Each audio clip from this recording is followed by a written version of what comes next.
Conversaciones. Bienvenidos todos a esta serie de conversaciones en equidad, una ocasión para nosotros desde el Institute for Healthcare Improvement de celebración. La verdad es que estar juntos con ustedes en una conversación, lo cual quiere decir un espacio de apertura, un espacio de potencial progreso y un espacio para compartir, para nosotros es importantísimo. La filosofía de todos enseñan, todos aprenden, es una filosofía que vivimos a diario.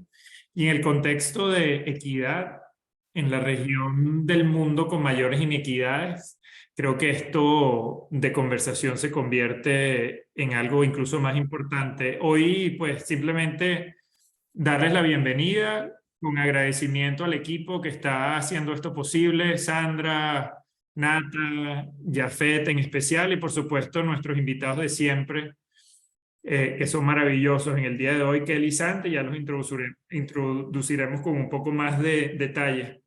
La serie es una serie porque tendremos varias conversaciones y por ende esperamos que sigan muy cercanos a la próxima invitación de conversatorios. Así que para entrar en el contexto Latinoamérica en este tema que estamos tratando hoy, le paso la palabra a Jafet Arrieta, que es directora senior de nuestro equipo latinoamericano. Un saludo mío de Pedro Delgado, vicepresidente del IHI, Institute for Healthcare Improvement. Jafet. Muchísimas gracias, Pedro, y muy buenos días, buenas tardes a todas y todos y todes quienes nos acompañan el día de hoy. Gracias por tomar un tiempo de sus días y bueno, como estamos todavía en enero, feliz año. Esperamos hayan tenido un maravilloso cierre del 2022 y que este 2023 venga cargado de muchas cosas buenas para todas y todos ustedes. Y bueno, el día de hoy en esta serie de conversaciones que nos decía Pedro, vamos a estar echando una mirada a la equidad de género. Y particularmente vamos a estar explorando algunas prácticas en dos países de América Latina desde una perspectiva tanto macro como más a nivel micro. Comentarles que el día de hoy tenemos interpretación simultánea en un esfuerzo de ser inclusivos, tenemos interpretación simultánea. Sandrita, antes de pasar a los temas, si nos puedes dar las instrucciones para quienes nos acompañan. Claro que sí. Bueno, ustedes van a ver en su Zoom en la parte de abajo una opción que les sale, va a decir interpretation, dependiendo del idioma que usen, y van a simplemente a seleccionar el idioma en el que quieren escuchar a la persona que está hablando. Si es Santi en este caso que va a hablar portugués y ustedes son personas que hablan español, simplemente seleccionan la opción Spanish y van a escuchar a Nat, que nos va a estar haciendo una traducción en vivo. Si hay una persona que habla portugués y hay una persona en el momento hablando en español, simplemente seleccionan la opción portugués y van a poder escuchar a Dani, que nos va a estar ayudando con la traducción de portugués en vivo.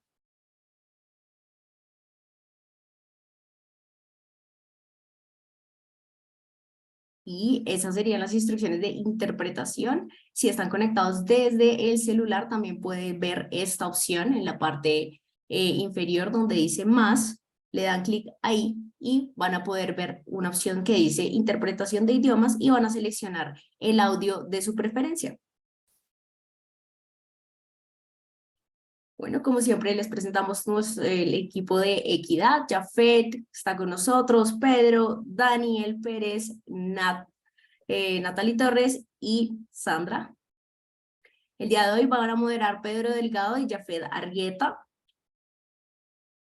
Y les tenemos una recapitulación, les queremos compartir estos links donde podrán encontrar el video del conversatorio pasado.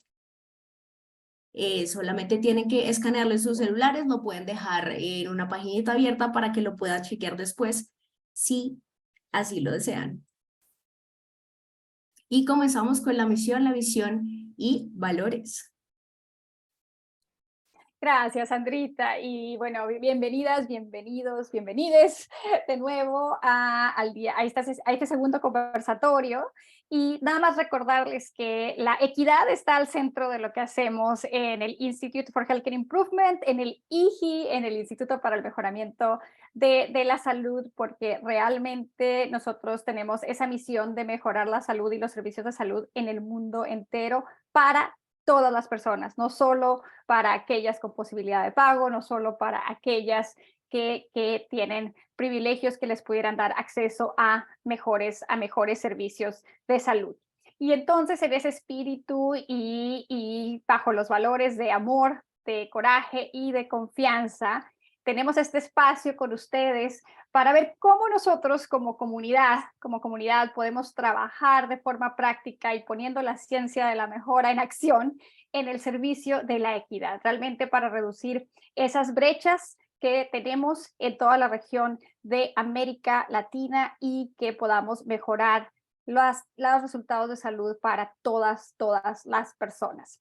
Entonces, como les decía, la brecha no es solo cerrar brechas de equidad, sino construir sobre lo que existe, sino que aprendamos, que realmente nos beneficiemos de la experiencia, la experticia, el conocimiento colectivo de esta comunidad a través de esta red, que no es solo una red de aprendizaje, es una red también de acción, así que van a estar escuchando varios llamados a la acción desde donde están el día de hoy. Y por supuesto, en ese llamado a la acción, la idea es también compartirles algunas estrategias prácticas, métodos y herramientas que puedan utilizar en sus contextos para catalizar esa acción. Y bueno, la vez pasada hablábamos de que no podemos hablar de calidad en servicios de salud sin equidad. Y escuchábamos de dos experiencias en particular, una de Brasil y una de México, de dos instituciones que están trabajando para cerrar esas brechas y en términos de los resultados para las personas más vulnerables en Chiapas rural, en México y también en una favela en Sao Paulo. Y así como decíamos que no podemos hablar de calidad sin equidad, tampoco podemos hablar de calidad si no hablamos de equidad de género particularmente. Y entonces hoy estaremos haciendo una mirada al estado de la equidad de género en Latinoamérica. Y simplemente como contexto para mostrarles algunas brechas, estos son datos del 2021 del Foro Económico Mundial que nos muestran algunas brechas de equidad en términos de ingresos, donde el 1 representa equidad, el 0 una inequidad total. Entonces pueden ver ahí la distribución. Por favor, cuéntenos en el chat de qué país nos acompañan, de qué región nos acompañan el día de hoy y dónde está su país y qué les dicen esas cifras. Sí, tenemos a Ecuador, que es el país más equitativo en términos de equidad de ingresos en el 2021, y tenemos a México, mi país natal, y a Venezuela hasta abajo en esta gráfica. Cuéntenos qué les dicen estas cifras. Y ahora les mostramos otra gráfica que nos incluye aquí una lista de los países más igualitarios con las mujeres en América Latina y el Caribe, reconociendo que sigue habiendo brechas muy importantes. Y aquí pueden ver que Nicaragua es el país más igualitario en la región, mientras que aquí, contrario al anterior, Ecuador y Panamá están en la parte más baja de la lista. Entonces aquí la idea no es que juzguemos, la idea es que aprendamos qué le está funcionando a Nicaragua en un aspecto, qué le está funcionando a Ecuador en otro aspecto y que nos beneficiemos todos. Y cerrando con este tema, y lo menciono porque uno de nuestros invitados del día de hoy va a estar profundizando. Cuando hablamos de equidad de género no nos referimos solo a género masculino o femenino, y es muy importante reconocer a la comunidad LGBTQIA+ en América Latina, ya que actualmente, con cifras del 2019, hay 33 millones de personas que se reconocen que pertenecen a esta comunidad. Y es muy importante, si realmente queremos mejorar esos resultados y satisfacer y exceder las expectativas y las necesidades de las personas a quienes servimos, que reconozcamos cuáles son las necesidades y expectativas específicas de distintos grupos. Y hoy Santiago Nariño nos contará un poco más sobre la experiencia de un proyecto en Brasil que es bastante inclusivo y que está enfocado en esta población. Así que bueno, sin más, hoy yo le doy la bienvenida a nuestros dos panelistas. Recordarles que esto es un conversatorio. No sé qué pasó, se están moviendo las diapositivas, una disculpa. Recordarles que esto es un conversatorio, entonces la invitación es a que ustedes nos coloquen preguntas, comentarios, provocaciones en el chat, que también nos compartan sus experiencias, si ustedes están haciendo trabajo similar desde sus contextos, por favor. Y hoy vamos a tener dos personas que nos traen dos miradas desde diferentes perspectivas. Una persona que nos da la mirada más macro. ¿Por qué? Porque realmente cerrar estas brechas requiere más que proyectos a nivel de una unidad, a nivel de una comunidad, a nivel de una institución. Requiere el desarrollo y la implementación efectiva de políticas públicas. Requiere de colaboración y de cooperación intersectorial. Requiere de que todos y todas nos sumemos a este esfuerzo. Y entonces la doctora Kelly Estrada, médica cirujana, docente de la Universidad Nacional de Colombia y también parte del equipo del IGI como faculty, nos está acompañando el día de hoy y nos va a contar de la experiencia que ella ha estado apoyando en el desarrollo precisamente de estas estrategias a este nivel más macro en Colombia. Kelly se ha preocupado por el desarrollo de métodos de investigación en seguridad del paciente, incorporando perspectivas de salud pública, determinantes sociales y equidad. Y bueno, algo que quiero destacar del currículum de Kelly, que ustedes lo tienen en pantalla, es que ama a los perros y ha estado haciendo muchos cambios para adquirir estilos de vida saludables. Kelly, te escuchamos, por favor. Mil gracias, bueno, por la invitación y qué gusto hablar pues con todos ustedes que tenemos esta misma motivación acá.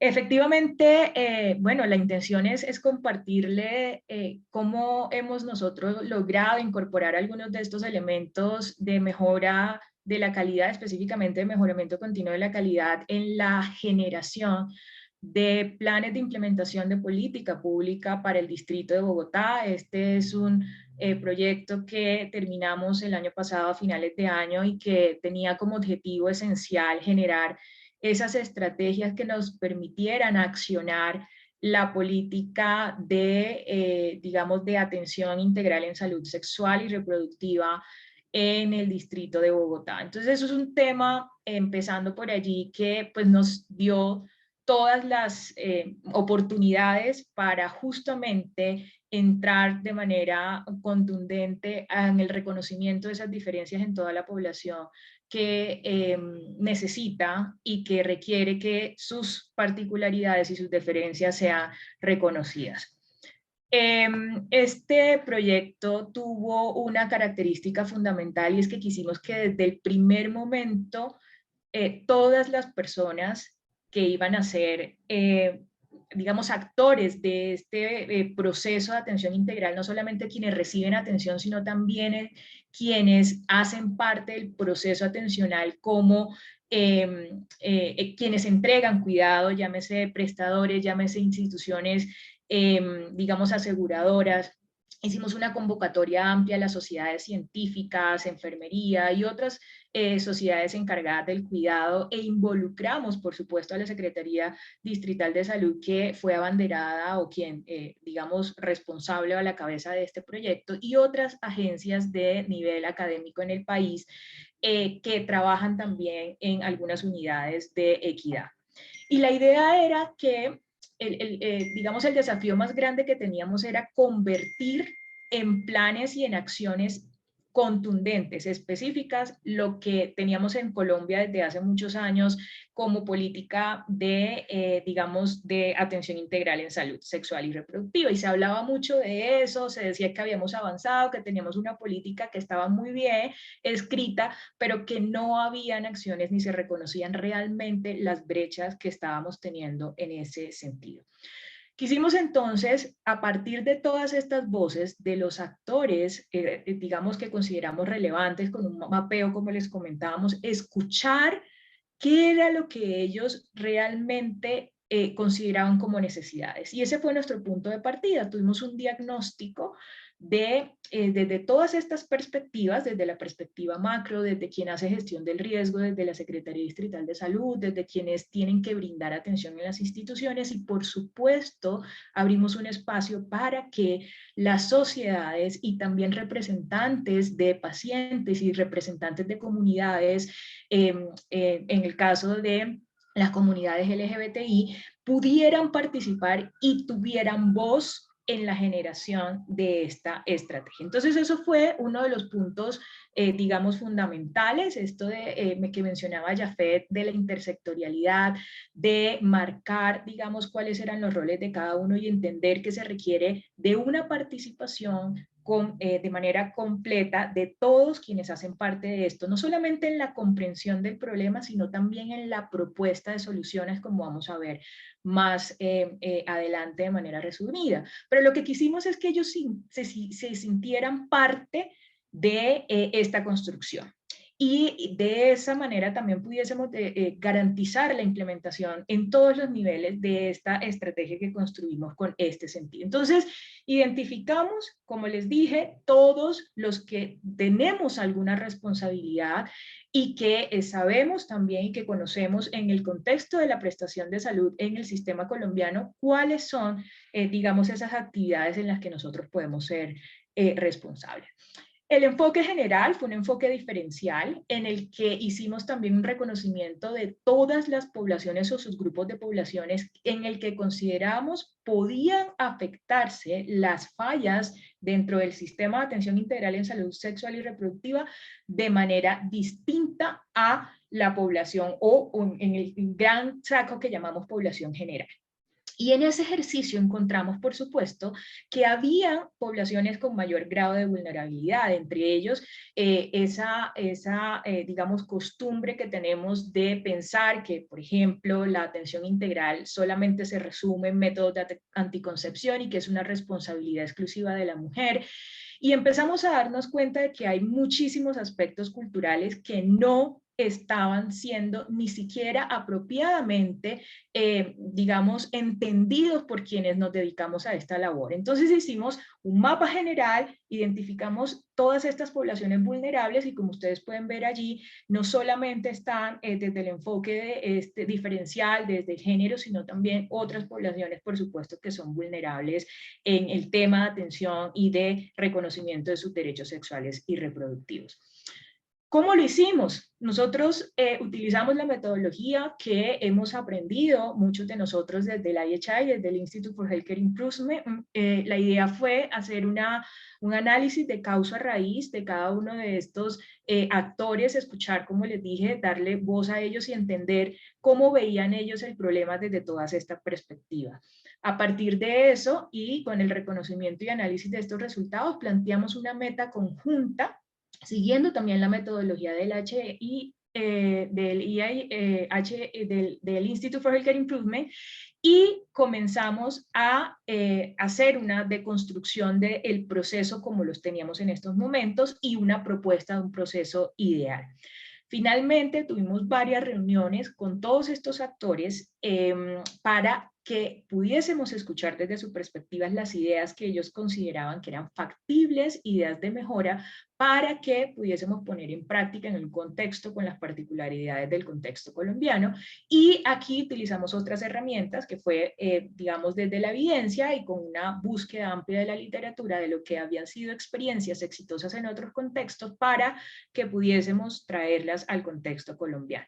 Hicimos un ejercicio también junto con el organismo gestor de acá en Colombia para priorizar estas ideas y generar un plan de acción a mediano, corto y largo plazo que permitiera empezar a poner en práctica cada una de estas ideas que se habían priorizado. De tal manera que quedó un mapa general, un mapa con unos indicadores también que van a empezar a medir ese proceso de implementación para determinar la efectividad de cada una de estas ideas, digamos, de manera muy amplia, una responsabilidad que también en esta construcción se dejó a todos los actores que participaron y que pusieron su voz para que este proyecto se llevara a cabo. De manera general, yo creo que esa sería, digamos, como una introducción a la aplicación de estos métodos y el reconocimiento de estas diferencias con la participación, por supuesto, de quienes son actores directos en este proceso de atención integral para la política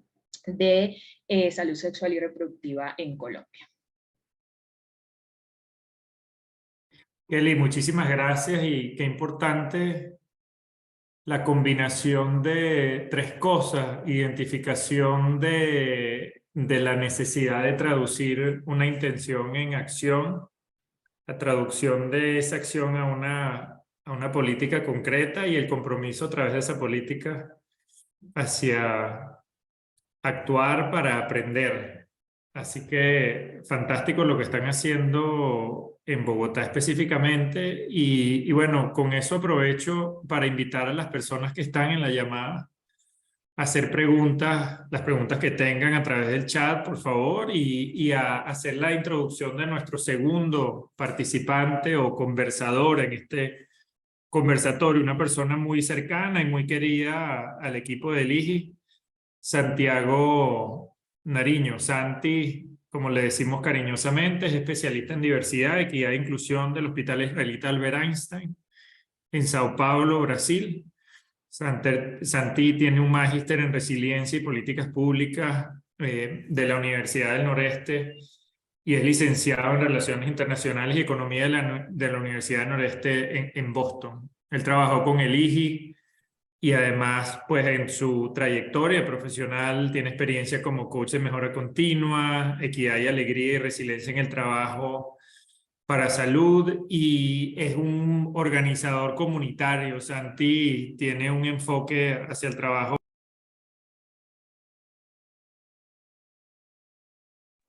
del cual nosotros hemos aprendido y seguimos aprendiendo muchísimo. Santi, bienvenido a la llamada y bueno, quiero hacerte una pregunta que aterriza un poco lo que conocemos de tu experiencia.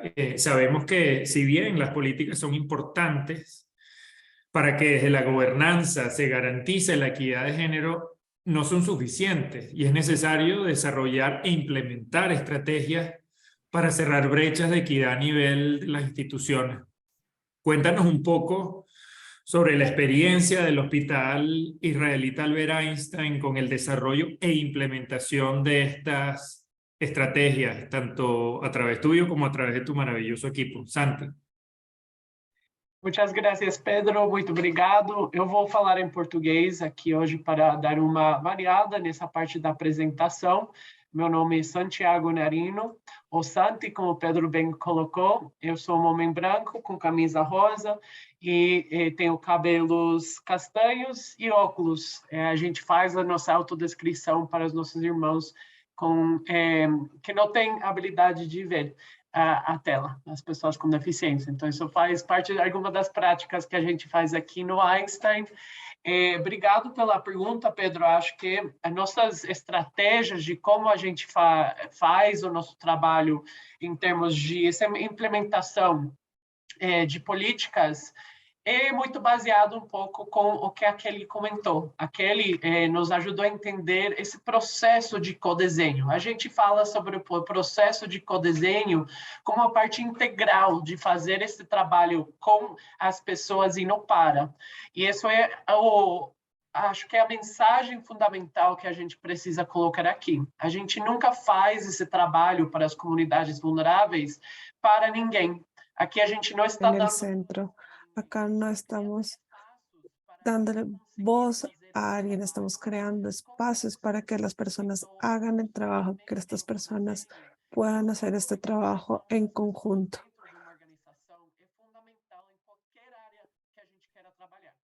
Esto es fundamental para cualquier área donde las personas quieran trabajar, sea equidad de género, sea equidad para las personas con deficiencia.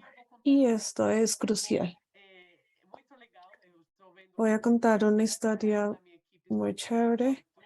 Hay varias personas de mi equipo que están presentes en este espacio y estas personas fueron fundamentales para crear esta estrategia. ¿Cómo ocurrió esto? Las personas necesitan entender que la población trans en América Latina es una población muy vulnerable.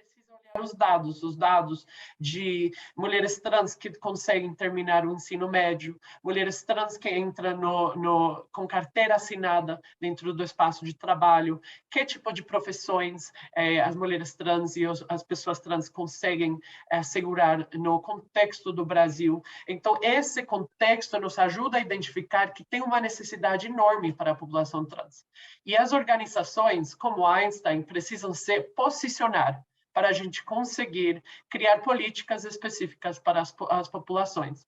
Então, a gente criou o grupo de pertencimento e codesenho para a população trans, que a gente começou com um grupo de 12 pessoas. O Arthur está aqui, ele me ajudou nessa construção, ele foi das grandes mentes. E nessa construção, a gente escolheu 2 líderes maravilhosos. Ana Paula, que é uma assistente administrativa do Einstein, ela é uma mulher trans, uma ativista incrível, e o Brian, que é um homem trans que também está como líder, co-líder nessa jornada. E por que a gente escolheu co-líderes? A gente conseguiu treinar, conseguiu apoiar eles nas suas jornadas aqui dentro do Einstein, para a gente conseguir movimentar, criar uma movimentação vindo das pessoas trans da organização. Eu e Arthur, a gente dava a teoria, um pouco de apoio, eu dava um pouco dos conceitos da ciência da melhoria, mas a gente precisa começar esse trabalho com a mentalidade que a gente está fazendo as coisas com as pessoas, sejam lideradas por essas pessoas. Dentro dessa jornada, a gente fez um mapeamento de ações, mapeamento de emoções, a gente escolheu essa primeira reunião para entender como que foi a jornada dos e das pessoas trans dentro da organização. A gente começou desde o momento que as pessoas foram contratadas até que uma pessoa é acolhida pela equipe. A gente ouviu e aprendeu muitas coisas nessa jornada, nesse Contratadas y en adelante. De esto se aprendió mucho desde el punto de vista de emociones también, porque las personas trans estaban pasando por micro y macro. Trabalho, não por causa de más intenções, mas por causa de falta de processos claros dos profissionais para saberem como lidar com a população trans em diferentes partes do mapeamento. Aí isso nos deu a luz onde a gente precisava melhorar. Aí a gente começou a nossa jornada de melhoria, entendendo as necessidades das pessoas, para a gente conseguir criar uma cultura de pertencimento para a população trans que trabalha aqui. O nosso objetivo é aumentar em 40% o sentimento de pertencimento, integração e oportunidade de desenvolvimento para os nossos colaboradores trans de dezembro de 2021 até setembro de 2023. E a gente vem fazendo isso com 3 direcionadores primários focais. Construir uma cultura de pertencimento nas áreas, criar processo de integração intencional para essa integração, e criar oportunidades claras de desenvolvimento e coaching para os nossos e as nossas pessoas trans. Aqui vocês conseguem ver um pouco das ideias de mudança que a gente vem testando. Eu não vou ler todas, mas aqui fica como referência. Mas a gente criou, em base desse mapeamento de emoções, a gente soube onde que a gente precisaria olhar para mudar os nossos sistemas. Uma das coisas que realmente aconteceu, que a gente viu, aprendeu muito com a nossa população trans, é que o nome social não estava sendo respeitado pelos nossos sistemas. A gente mudava o nome, o e-mail voltava, tinha vários sistemas internos que a gente precisaria abordar. A gente durou um ano nessas ideias, testes de mudança, a gente finalmente conseguiu implementar e respeitar a dignidade básica das pessoas trans, respeitando o nome social agora em todos os sistemas de recursos humanos para a população trans. Como vocês podem ver, isso foi uma jornada de um ano. Durante essa jornada, a gente vem acompanhando as pessoas trans a cada mês, a cada 2 meses. A gente tem trocas, tem momentos de oportunidades para a gente continuar essa troca, essa criação de confiança. Quando a gente fala sobre populações vulneráveis, a gente precisa considerar a falta de confiança que qualquer população minorizada tem com o sistema da saúde. O sistema da saúde tem estruturalmente excluído muitas dessas populações, e a gente precisa entender que isso cria desconfiança, falta de confiança no sistema. Então, nosso trabalho tem sido de criação de confiança, mudança e melhoria de processos, e trabalhar com as diferentes áreas que a gente identificou, seja a saúde do trabalho, seja os médicos de família, seja criar protocolos específicos junto com o grupo de médicos assistenciais para a gente modificar e criar processos clínicos específicos para a população trans, ou criar benefícios específicos para a população trans. A gente considerou todas essas histórias que a gente ouviu e começou a mudar os nossos sistemas. Então, a nossa jornada tem sido uma jornada que ainda continua. Aqui vocês conseguem ver os nossos 2 líderes, a Ana Paula e o Brian, o Arthur, que está aqui no encontro. A gente fez um mapeamento de emoções, a gente criou processos para a gente acompanhar e criar essa cultura de pertencimento. A gente fez um treinamento de 2 horas para aquelas áreas que recebem pessoas trans. Então, a gente está preparando as áreas para que essas pessoas se sintam bem, que possam fazer essas perguntas antes de que as pessoas trans consigam entrar. A gente está fazendo isso em comunidade, convidando muitas vezes as mesmas pessoas trans para nos ajudar nessa experiência vivida. E a gente, como eu venho falando, a gente vem mudando os processos, equidade e mudança de processos. Se a gente não tem os processos claros, adaptados para os nossos trabalhadores da saúde, a gente não vai conseguir mudar essas brechas ou essas inequidades que a gente sabe que existem. Então, isso é a mensagem mais forte e mais grande que eu coloco aqui. A equidade, seja de gênero, é processos claros para os nossos e nossas trabalhadores da saúde. E isso é muito, muito importante nessa jornada. Acho que é isso por agora. Aí eu só queria comunicar que a gente, parte desse processo também tem sido contratação de pessoas trans mais intencionalmente. A gente fez um programa liderado pelos nossos líderes, chama Transformar, e a gente conseguiu, em parceria com o Centro de Cidadania Trans da Zona Sul do São Paulo, a gente formou 16 estudantes em um curso de 112 horas para a gente atrair mais talento trans dentro da organização. A gente, nesse momento, tem 7 pessoas dessas 6 pessoas contratadas, e isso nos dá muita felicidade, porque é um primeiro passo, além de criar os processos e estabilizar os processos, da gente conseguir trazer essas pessoas trans que a gente sabe que podem florescer e devem também, o Einstein deve também ser um espaço para eles, elas e eles. Então, é isso que a gente queria compartilhar do nosso lado aqui do Brasil. Pedro, de voltar com você. Obrigado, Santi. Gracias, Santi. Jafet, a ver qué, a partir de estas reflexiones de Kelly y Santi, están surgiendo varias preguntas por el chat. Kelly y Santi, en la medida que hacemos preguntas, pues nos encantaría que fueran respondiendo cualquier cosa que quieran responder directamente en el chat. Pero Jafet, ¿qué nace como alguna pregunta inicial de las muchas que ya tenemos? Muchas gracias, Pedro. Gracias, Santi, por compartirnos esa experiencia. Gracias, Kelly. Y bueno, varias cosas que van destacando y que surgen en el chat, pero simplemente para ir resumiendo, ¿sí? Ambos nos hablaron de la importancia del codiseño, la importancia de incluir diferentes voces en el diseño y en la implementación de estas estrategias, ¿sí? Activamente, y voces de las personas a quienes queremos servir, de las personas que están sufriendo las consecuencias de estas brechas de equidad. Así que muchas gracias, pero también nos hablaron de la confianza y la importancia del compromiso y de moverse a la acción. Así que gracias también por eso. Y yo quiero partir de ahí con una provocación que hay en el chat. De hecho, hay un par de preguntas y la voy a ampliar un poquito más.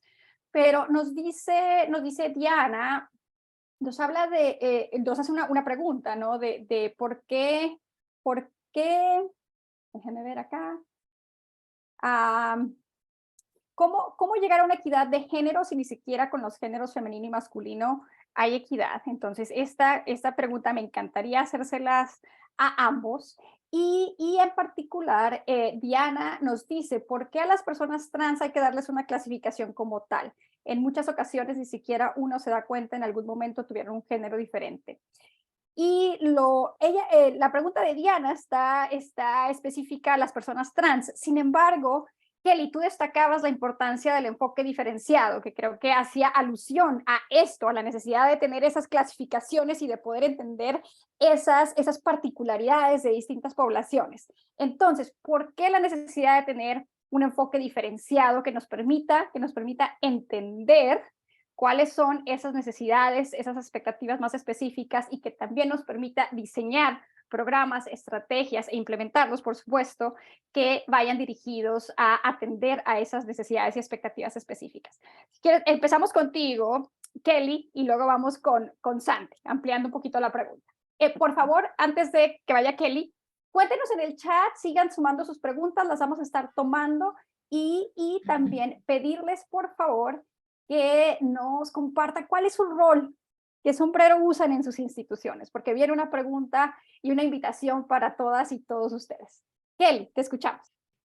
Vale, mil gracias. Bueno, esto es supremamente importante porque el no reconocer esas diferencias es lo que justamente nos hace generar muchas veces más, llamémoslo así, más daños que los beneficios que nosotros pudiésemos dar en la prestación de servicios sanitarios. Y es que no todos tenemos las mismas condiciones. Veámoslo, por ejemplo, en políticas que están pensadas para personas que viven cerca de las instituciones hospitalarias, por ejemplo, en la entrega de anticonceptivos, en la entrega de métodos, en la asesoría, pero se nos olvida que tenemos distintos niveles educativos, que hay personas que viven lejísimos, hay personas que tienen problemas incluso para poder transportarse dentro de la misma comunidad y poder llegar a recibir esa atención. En el momento en el que yo sencillamente desconozco desde una perspectiva de determinantes sociales, por ejemplo, esas diferencias, pues yo estoy haciendo parte de aumentar esas brechas en esa comunidad, porque estoy dejando por fuera posibilidades de que ellos tengan ese acceso a nivel sanitario.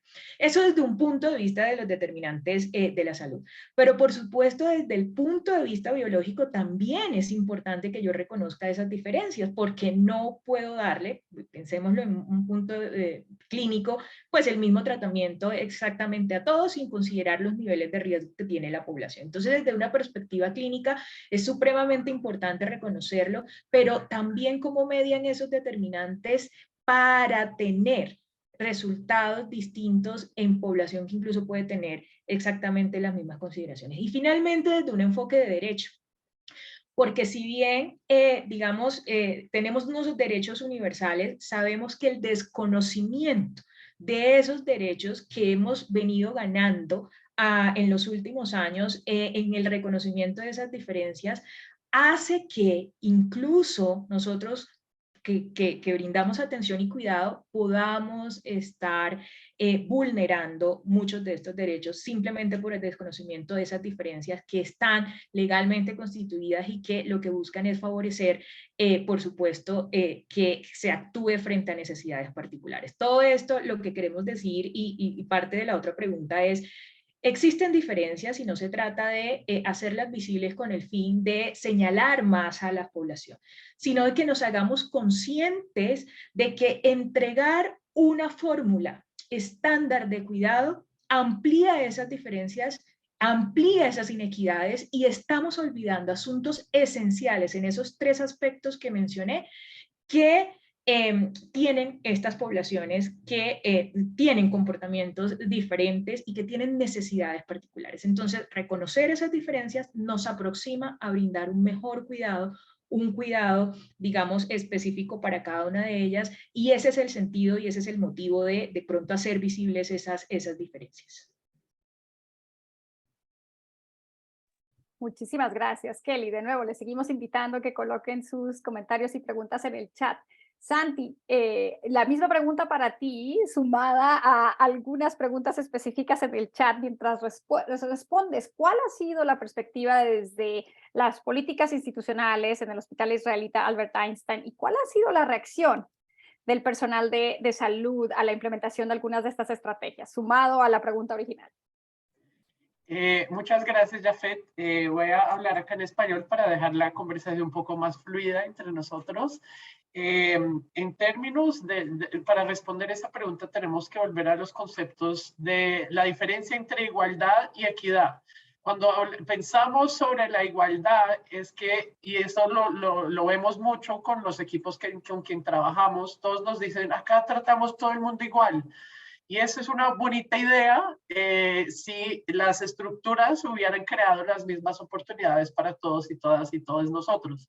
Pero la realidad es que por eso es que equidad necesita ser un concepto importante en cómo hacemos el trabajo. Cómo adaptamos nuestro cuidado, nuestros procesos clínicos y de acogimiento, de cariño para las personas y cómo adaptamos esos procesos y creamos nuevos procesos para que esas personas se sientan bien y se sientan dignas dentro del cuidado. Entonces eso es el concepto número uno. Y si no podemos identificar esas poblaciones dentro del flujo del cuidado, vamos a tener muchos problemas de micro y macroagresiones que van a pasar dentro de los procesos. Y eso tenemos un ejemplo muy claro del salud del trabajo. En las consultas que recibían a las personas trans, no preguntaban ni la identidad de género, ni el sexo biológico, solo preguntaban el sexo en esa forma, y no podían identificar que era una persona trans. Entonces eso ya crea problemas dentro del flujo clínico, porque yo no sé el sexo biológico de la persona, eso tiene impactos en qué tipos de exámenes voy a verles, qué tipo de rangos de los exámenes voy a estar mirando como médico, médica, enfermera, y también en el términos de las preguntas que se hacen, cuando uno puede identificar la raza, uno puede identificar la identidad de género, uno puede identificar la orientación sexual, deben ser muy adaptadas a la vida de cada persona y el contexto que esa comunidad vive. Entonces, eso es muy importante en ese ámbito. En términos de responder las dificultades que hemos tenido de los trabajadores de la salud para adaptar estas políticas, en verdad, hemos visto más y más personas trans entrando, y han creado un poco de instabilidad entre los y las trabajadores de la salud, porque no saben y no tienen los protocolos 100% definidos, y eso crea mucha instabilidad. Ellos nos llaman, ¿hay algún protocolo para el nombre social? Y nos han llegado varias personas trans aquí en la unidad de emergencias. ¿Cómo hacemos para hacer eso? Entonces hay una voluntad de hacer este trabajo porque las personas trans están más y más saliendo y entrando al sistema de salud que ha creado como una necesidad dentro del sistema para abordar esos protocolos y procesos específicos adaptados a la población. Entonces, eso por una parte. Y por la parte de los grupos religiosos, etcétera, es muy importante que la organización se posicione con las cuestiones de diversidad, equidad e inclusión, que no es negociable. Acá estamos dentro del contexto de Brasil, que es muy polarizado. La cuestión de género también puede ser muy polarizadora, pero Einstein decidió conseguir posicionarse que la diversidad, equidad e inclusión es el futuro de la salud y que tenemos que incorporar equidad en salud. Entonces es una posición que sabemos que va a tener algunas circunstancias en términos de imagen, pero también entendemos que la imagen va a ser muy positiva si continuamos hablando sobre equidad y cambiando nuestros procesos para adaptarnos culturalmente, para que sean culturalmente apropiados para las poblaciones más vulnerables. Santi, y ese punto último del fundamento de todo esto basado en la dignidad del ser humano es importantísimo, ¿no? Y eso por detrás, por supuesto, tiene una visión utópica que es últimamente el amor y la fraternidad entre seres humanos. Déjame rescatar un par de preguntas acá, primero hacia ti y después Kelly si quiere complementar, de Marta y de Carlos. Me voy a combinar las dos, ¿ok? Y lo hago muy brevemente porque sé que nos queda poco tiempo. Dice Marta: Santi, gracias por compartir tu experiencia. Una duda: ¿existe un programa en tu organización más que para colaboradores, para la población de pacientes, por ejemplo, vinculados a la transición de género? Y si es así, ¿cómo se han trabajado sesgos con los profesionales de salud? Importantísima pregunta, Marta. Y además, Santi, sumo una segunda, que es la pregunta de Carlos con respecto al liderazgo, ¿no? Y dice así: ¿cómo hicieron en el Hospital Einstein para llevar este tema a la junta directiva del hospital? ¿Y qué recomendaciones les puedes dar a Carlos y a los participantes al respecto cuando vemos que en muchos hospitales las juntas directivas que deben aprobar estas iniciativas no tienen equidad de género, pues la mayoría son hombres? Saludos desde Panamá, dice Carlos. Así que esas dos preguntas, Santi. La primera, con respecto a las iniciativas que tienen hacia pacientes, y la segunda, con respecto al apoyo del liderazgo, a pesar de que en muchos casos en Latinoamérica esos equipos de liderazgo no tienen equidad de género. Gracias, Pedro, y gracias por todas las preguntas. Creo que la primera pregunta es que si tenemos en la organización para pacientes. Sí, tenemos un grupo de médicos asistenciales que se han reunido junto con algunos especialistas en la área de salud para la población LGBT, que han creado protocolos específicos, especialmente mirando para la pediatría, mirando para atención primaria. Y esos protocolos se han creado en los últimos 2 años, porque también ha habido otro proyecto enfocado en los pacientes, porque los pacientes de Einstein, más y más personas trans y personas LGBT han podido expresarse que igual que Einstein, están en Einstein y han tenido muchas micro y macroagresiones dentro del sistema. Entonces, eso ya fue una información muy útil. Entonces, en base a esa información se creó el Consejo Consultivo de Pacientes para pacientes LGBT, que se reúne creo que unas 3-4 veces por año, y se creó el grupo que se criou esse grupo tem 2 grupos, um grupo assistencial de médicos para criar os protocolos de envolvimento dos pacientes, e tem um grupo de representantes dos pacientes, e tem uma linha de cuidado que foi criada para pessoas trans especificamente. Então, considerando aí todo o contexto social de cada um, e a gente percebe que muitos profissionais têm algum prejuízo, e especialmente com relação à população trans. Então, nosso trabalho tem sido como começar a dar luz ao contexto das pessoas trans. Então, como formar os profissionais, né, para melhor atender as pessoas trans, e ao mesmo tempo como envolver as pessoas trans no co-desenho de protocolos que estejam centrados aí na dignidade das pessoas. Então, a gente está ainda na jornada, né? A gente ainda não resolveu todos os problemas, mas tem que começar por algum lugar, né? Então, começar com um grupo pequeno de pessoas trans, ouvindo suas perspectivas, y envolviendo algunos profesionales. Especialistas que tienen una perspectiva un poco más fuerte con la equidad de género, especialmente población LGBTQ. Perfecto, comiencen ahí. Entonces yo les diría que es de esa forma. Y en la perspectiva de cómo abordar eso con la Junta, creo que es empezar en pequeña escala, no llevar todo un proyecto enorme ya, esto es lo que queremos hacer y vamos a enfocarnos en la población trans.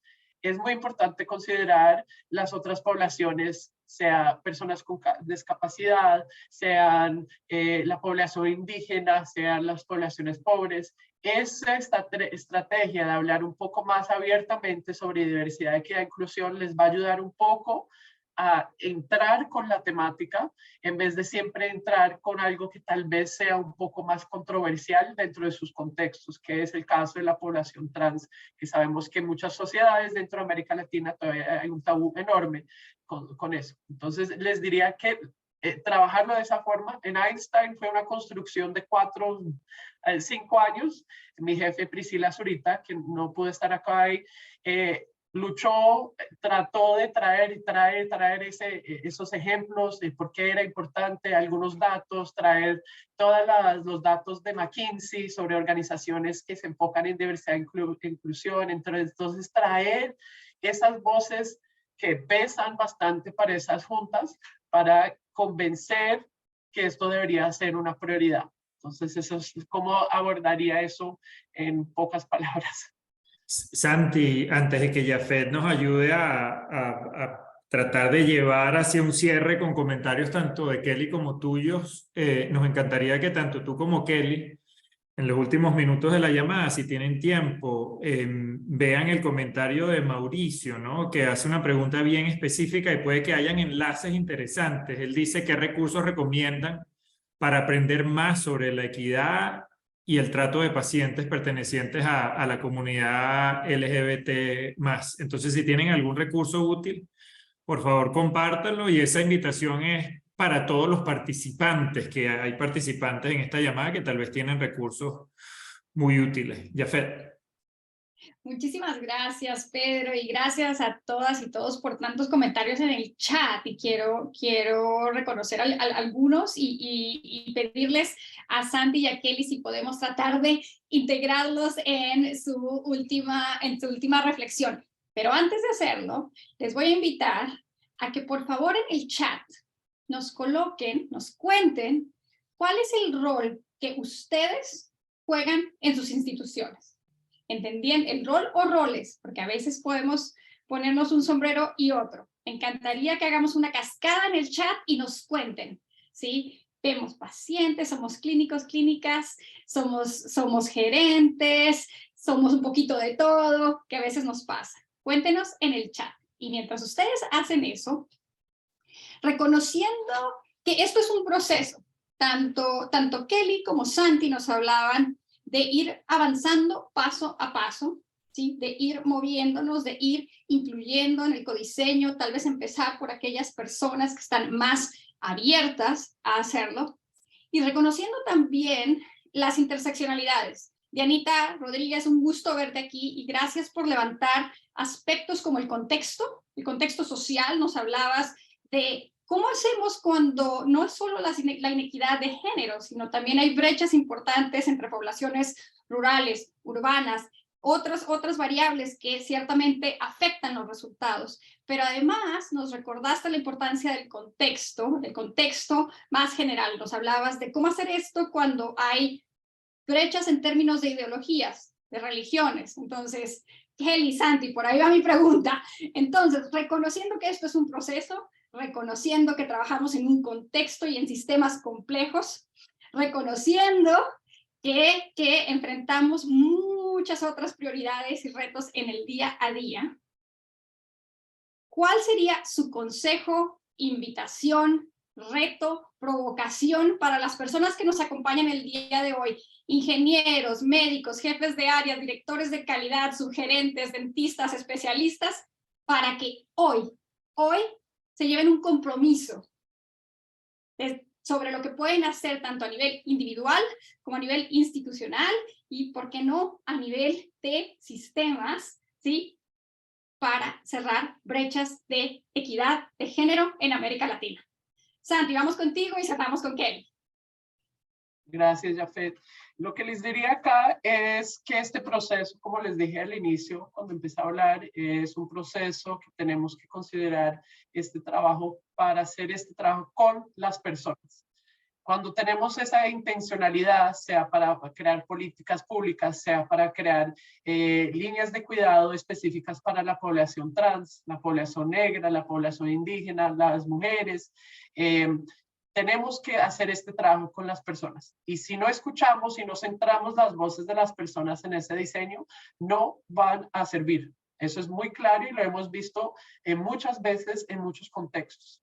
También es muy importante que empecemos en las áreas que sabemos que tal vez tengamos un poco más de, en HI decimos gente fofa, que tal vez tengamos un poquito más de entrada para empezar una conversación tal vez con los médicos de atención primaria, Empecemos un proyecto pequeño a empezar a hablar ahí cómo podemos incorporar las voces de la población LGBT, las voces de las mujeres vulnerables dentro de los procesos clínicos y cómo deberían ser diferentes, siempre pensando en la diferencia entre la igualdad y la equidad. Acá estamos creando procesos, protocolos, teniendo una intencionalidad de diseñar protocolos diferenciados para las poblaciones más vulnerables.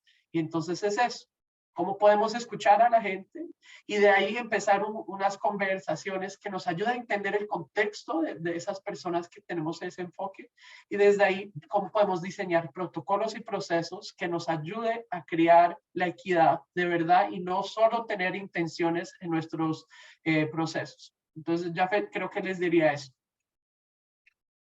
Gracias, Santi.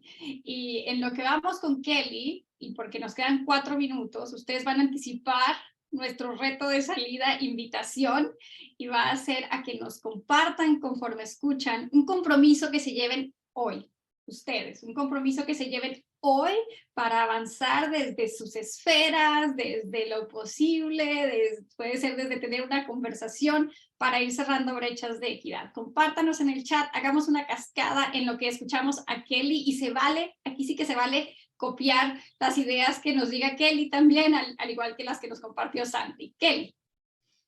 Vale, gracias. Bueno, yo creo que 3 cosas fundamentales. La primera es entender que lo que hacemos no lo hacemos por pacientes, lo hacemos por personas. Y el reconocimiento de la persona nos hace pensar en otros niveles distintos a estar enfermos o a una necesidad particular de salud. Eso es fundamental. Entonces mi primera invitación es, pensemos en el otro como persona y acerquémonos y aproximémonos al otro como persona. Eso es fundamental en entender y en transformar los servicios, digamos, de cuidado. El segundo punto que es fundamental tiene que ser esa perspectiva empática y es ponerse en el lugar del otro y entender desde dónde el otro nos transmite sus inseguridades, porque cuando nos buscan respuestas, tienen angustias y nosotros de alguna manera podemos apoyarlos y a veces esas angustias no son necesariamente enfocadas o pertenecientes a la salud. Entonces, tomarnos unos minutos, escucharlos, ser empáticos y entenderlos también desde ese nivel de complejidad que nos hace humanos. Y un tercer consejo en términos de política y el nivel macro, seamos eficientes. Este tema no lo vamos a hacer nuevo y hay muchísimas cosas que ya se han adelantado en términos legales, en términos de derechos, esfuerzos de otros contextos, incluso propios, que lo que tenemos es que conocer. Cuando los conocemos, lo podemos apropiar e incorporar en esfuerzos y eso nos hace, digamos, que seamos eficientes también en los procesos partiendo de lo construido. Entonces esas serían mis 3 invitaciones para todos nosotros acá hoy. El tiempo de Kelly fue absolutamente perfecto, Kelly. Terminamos exactamente a la hora deseada. Les hemos estado compartiendo enlaces en el chat y muy especialmente pues felicitarlos por las preguntas, por las respuestas que se han dado a sus preguntas, por la apertura de darse este espacio breve para estar juntos y en el proceso de llevar a cabo algunas de estas ideas que se puedan robar o prestar de Kelly o de Santi o de ustedes mismos. Saber que cuenta con una comunidad de apoyo. Esto va a requerir conversaciones que a veces son conversaciones duras y complejas.